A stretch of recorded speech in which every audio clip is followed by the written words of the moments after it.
Welcome to Jafrin's blog. তো hello friends, আসসালামু আলাইকুম। আমার নাম জাফরিন ব্লগ। তো আজকে আমি আপনাদের আবার একটি গল্প শোনাবো। তো চলুন গল্পটি শুরু করি।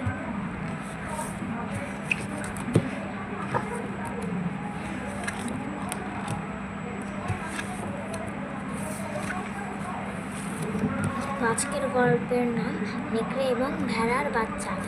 একদিন একটা ছোট্ট ভেড়ার বাচ্চা একটা ঝর্ণার ধারে জল খেতে গেল।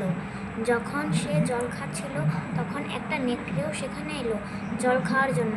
নাদুস নুদুস ভেড়ার বাচ্চাটাকে দেখে নেকড়ে ভাবলো, আহ, এই সুন্দর কচি বাচ্চাটার মাংস নিশ্চয়ই খুব নরম, মিষ্টিও সুস্বাদু হবে। যে কোনো উপায়ে ওকে আমার খাবারের জন্য ধরতেই হবে।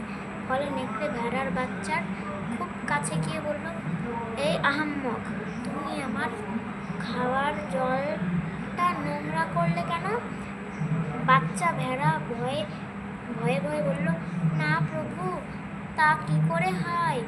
জল তো আপনার দিক থেকেই আমার দিকে গড়িয়ে আসছে। নেকড়ে বলল, এই ফাজিল, আমার সঙ্গে তর্ক করো না। সম্ভবত তুমি সেই অভদ্র জীব যে গত মাসে আমাকে গালাজ করেছো। ভেড়ার বাচ্চা অবাক হয়ে বলল, আমি তো গত মাসে জন্মাইনি প্রভু। নেকড়ে বলল, তাহলে সে নিশ্চয়ই তোমার মা ছিল, যে আমার সাথে অভদ্র আচরণ করেছিল। এই বলে নেকড়ে ছোট বাচ্চাটার ওপর ঝাঁপিয়ে পড়ে তাকে মেরে খেয়ে ফেলল।